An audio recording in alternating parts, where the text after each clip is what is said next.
Evening class कुछ technical issues की वजह से अभी तक आपके क्लास 11 के लेक्चर्स अपलोड नहीं हो पा रहे थे, but from now onwards you will daily get your video lectures. So पहला चैप्टर जो है हमारा 11th के सिलेबस में दैट इज़ सेट्स, लेकिन वो बहुत ही थोड़ा थ्योरेटिकल चैप्टर है, इसलिए भी हम सेट से स्टार्ट नहीं कर रहे हैं, अलजेब्रा से स्टार्ट करेंगे। So in algebra our first chapter is complex number. This is chapter number 5 in your NCERT book. अच्छा, बुक्स अगर अभी आप लोगों के पास नहीं होगी तो I will share link NCERT की, वहाँ से आप PDF को डाउनलोड कर सकते हैं और उसमें सारे सब्जेक्ट्स की एक्चुअली बुक्स अवेलेबल हैं, तो आप पढ़ाई अपनी शुरू कर सकते हैं। पढ़ते हैं कॉम्प्लेक्स नंबर क्या होता है।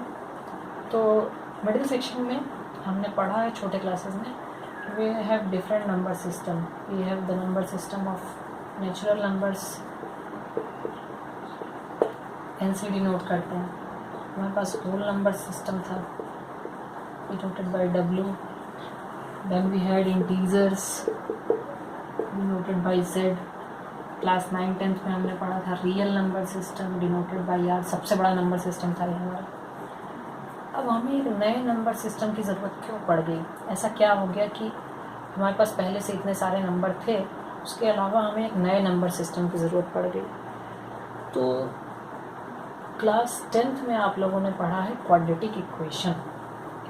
तो एक्चुअली थोड़ा सा क्वाड्रेटिक इक्वेशन पढ़ेंगे तब हमें समझ में आएगा कि हमें कॉम्प्लेक्स नंबर की ज़रूरत क्यों पड़ गई। So in class 10th we have studied about quadratic equation, जिसका जनरल फॉर्म होता है ax² + bx + c = 0। इसमें एक नेसेसरी कंडीशन होती है कि a will be never be equal to 0। a 0 नहीं हो सकता है, क्योंकि अगर a 0 हो जाएगा तो ये पहला टर्म आपका 0 हो जाएगा और इक्वेशन बचेगी if a will be 0 the equation will be reduce to bx + c = 0। और अब ये इक्वेशन कैसी बन जाएगी आपकी? लीनियर इक्वेशन बन जाएगी। वेरिएबल जो है इसमें उसकी हाईएस्ट पावर 1 है। सो सिंगल डिग्री का जो इक्वेशन होता है वो लीनियर इक्वेशन होता है। तो ये तो आपकी क्वाड्रेटिक इक्वेशन है। अब इसको सॉल्व करने के कुछ मेथड्स पढ़े थे हम लोगों ने। एक मेथड पढ़ा था हमने मिडिल टर्म स्प्लिट, एक हमने पढ़ा था फॉर्मूला मेथड, जिसको हम श्रीधराचार्य मेथड के नाम से भी जानते हैं। तो हमें पता है कि किसी भी क्वाड्रेटिक इक्वेशन के इट विल हैव 2 रूट्स, और जो रूट्स होते हैं उसकी वैल्यू हम निकालते हैं फॉर्मूला मेथड से -b ± √t/2a, where d is known as discriminant. d को हम क्या लिखते हैं? डिस्क्रिमिनेंट। इस d की वैल्यू ये है हमारे b² - 4ac। तो अगर कोई भी क्वाड्रेटिक इक्वेशन दी होगी तो हमें पता है कि उसके 2 रूट्स होंगे। Those roots will be alpha and beta, और इन अल्फ़ा और बीटा की वैल्यू कैसे निकलती है? ये फार्मूला मेथड में वैल्यू पुट कर देते हैं -b ± √b² - 4ac/2a। लेकिन क्या सभी क्वाड्रेटिक इक्वेशन सॉल्व होते हैं आपके? The answer is no. Till class 10th class तक आपको ये पता था कि सभी क्वाड्रेटिक इक्वेशन सॉल्व नहीं होते। जब आपने d के बारे में पढ़ा था तो d की वैल्यू आई थी b² - 4ac। यहाँ एक टॉपिक आपने क्लास 10th में पढ़ा है, nature of roots. So nature of roots में आपने पढ़ा था पहला case, when d is greater than 0, अगर इस डिस्क्रिमिनेंट की वैल्यू 0 से बड़ी हो जाए तो यहाँ हमें मिलते हैं रियल एंड डिस्टिंक्ट रूट्स। दूसरा केस पढ़ा था आपने, अगर d हो जाए आपका इक्वल टू 0, यहाँ पे आपको मिलते हैं रियल एंड इक्वल रूट्स। और तीसरा केस जो आपने पढ़ा था दैट वाज d <0, यानी जब डिस्क्रिमिनेंट की वैल्यू 0 से छोटी हो जाए, इस केस में हम लिख देते थे कि वी हैव इमेजिनरी रूट्स। हमारे पास इमेजिनरी रूट्स मिलेंगे। यानी हम टिल क्लास 10th तक अगर आप देखें ध्यान से इस इक्वेशन को सॉल्व कर लेते थे, इस इक्वेशन को सॉल्व कर लेते थे, लेकिन जब भी डिस्क्रिमिनेंट हमारा लेस देन 0 हो जाता था तब हम क्लास 10th तक ऐसी क्वाड्रेटिक इक्वेशन को सॉल्व नहीं कर पाते थे। लेकिन from now onwards in class 11 ऐसी क्वाड्रेटिक इक्वेशन को अगर हमें सॉल्व करना हो जिसके डिस्क्रिमिनेंट की वैल्यू लेस देन 0, उसके लिए हमें क्या चाहिए? Complex number. ऐसी क्वाड्रेटिक इक्वेशन को सॉल्व करने के लिए ही कॉम्प्लेक्स नंबर बनाया गया। देखते हैं का एग्जांपल।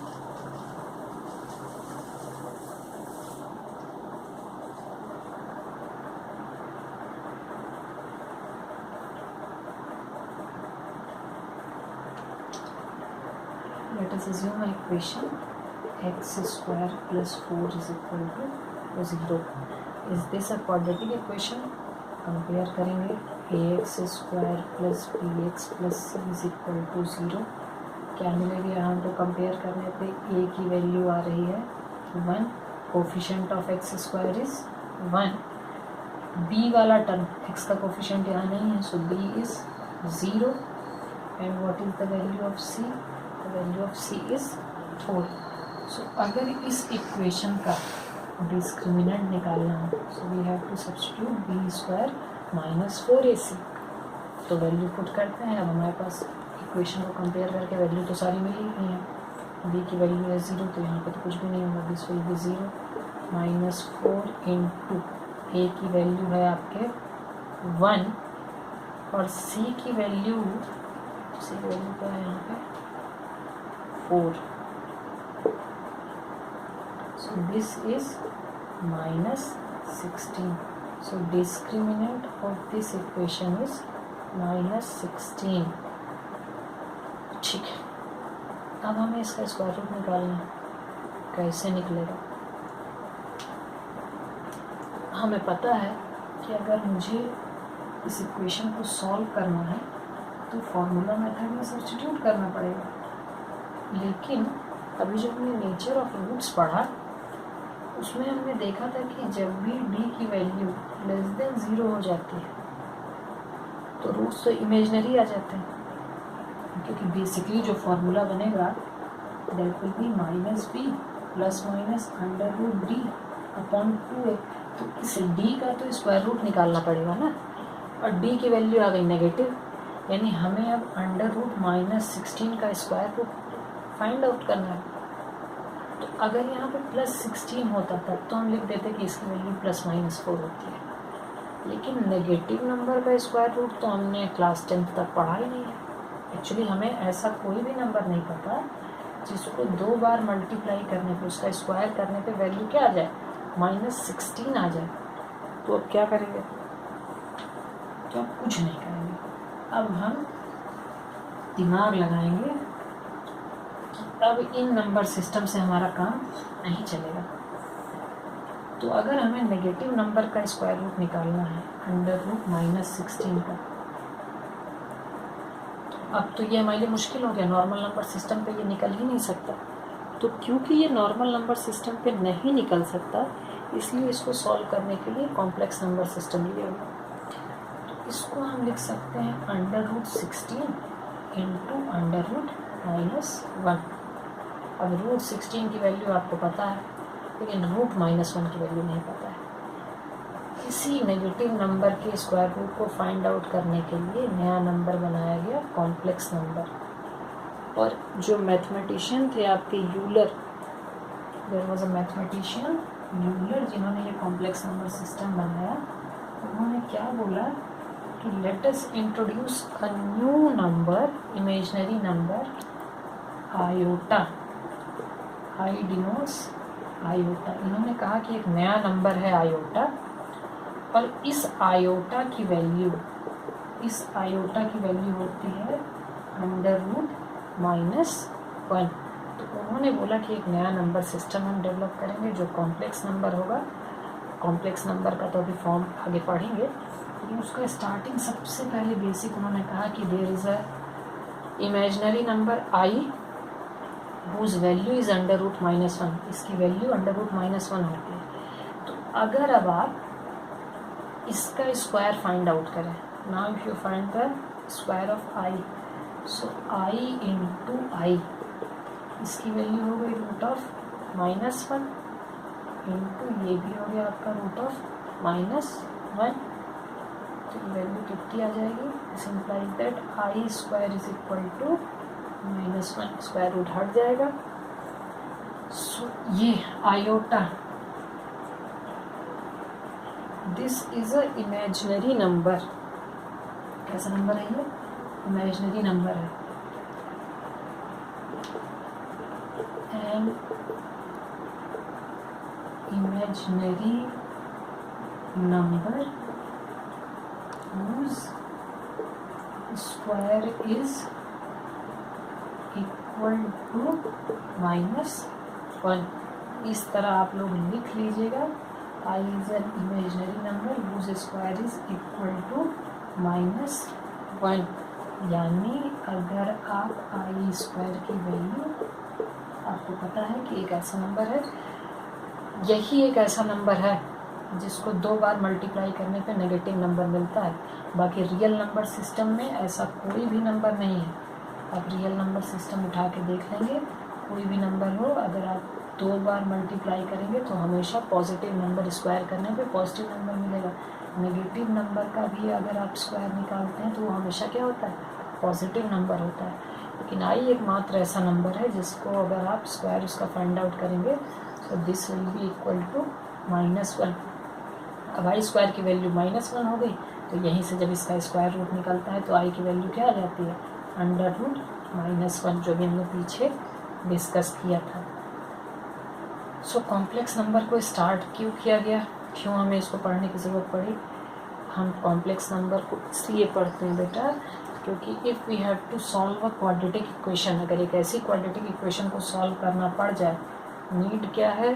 अगर आप इसका थोड़ा सा इंट्रोडक्शन लिखना चाहें कि इसको हम क्यों पढ़ते हैं, क्या ज़रूरत पड़ी? Complex number is used to solve quadratic equation with negative determinant, sorry determinant नहीं, क्लास 12th को पढ़ा रहा हूँ तो डिटर्मिनेंट निकल गया, negative discriminant, negative discriminant. So ऐसे कॉम्प्लेक्स नंबर का इंट्रोडक्शन है, क्यों इसको इंट्रोड्यूस किया गया? They are introduced to solve quadratic equation with negative discriminant. अब इसके बाद, दिस इज बेसिक इंट्रोडक्शन, हम लोग कल से स्टार्ट करेंगे कॉम्प्लेक्स नंबर का जनरल फॉर्म क्या होता है, कैसे उसको रिप्रेजेंट करते हैं, उसके कितने पार्ट होते हैं। बट बिफोर दैट कुछ क्वेश्चंस मैं आपको दे रहा हूँ, ये आई के एग्जाम्पल के बाद आप वहाँ पे लिख लीजिएगा, एक नोट्स की अपने फेयर कॉपी बना लीजिएगा, साथ में चलते रहिएगा, एक्सरसाइज 1 बाई 1 कंप्लीट करते रहेंगे तो कोई भी पेंडिंग टास्क नहीं रहेगा मेरे पास। अब जैसे अभी हमने एक क्वेश्चन निकाला था अंडर रूट -16 का, अगर आपसे पूछा जाए अंडर रूट -36, इसकी वैल्यू क्या होगी, तो कैसे लिखेंगे इसको? This will be written as root 36 into root -1। इस रूट 36 की वैल्यू क्या होती है आपको पता है? 6, और रूट -1 की वैल्यू अभी हमने निकाला था, I square is equal to -1 and I is equal to under root of -1, यानी जहाँ पे रूट ऑफ -1 लिखा है इसका स्क्वायर रूट क्या आ जाएगा? आई। तो रूट ऑफ -36 की वैल्यू आ जाएगी 6i। इसी तरह आपसे पूछा जाए under root -49, so this will be root 49 into root -1, so this will be 7, this will be i। तो रूट -49 की वैल्यू कितनी आ जाएगी? 7i। तो कुछ ऐसे ही 2-3 क्वेश्चन मैं आपको दे देता हूँ, और बेसिक है, कॉपी में लिख लीजिएगा। और इसके अलावा कल से हम पढ़ेंगे आगे का portion. So homework for today, note down कर लीजिएगा, स्क्रीनशॉट ले लीजिएगा या तो। This will be under root minus 144, second will be under root minus 169, third will be under root minus 25, then fourth under root minus 225, and then fifth last under root minus 81। ये 5 question है, बहुत basic है। Square root बस निकालना है, इसको copy में कर लीजिएगा, कॉन्सेप्ट क्लियर हो जाएगा आपका। और कल से हम स्टार्ट करेंगे नेक्स्ट टॉपिक जो रहेगा हमारा कॉम्प्लेक्स नंबर का रिप्रेजेंटेशन और integral power. So thank you very much. Have a nice day.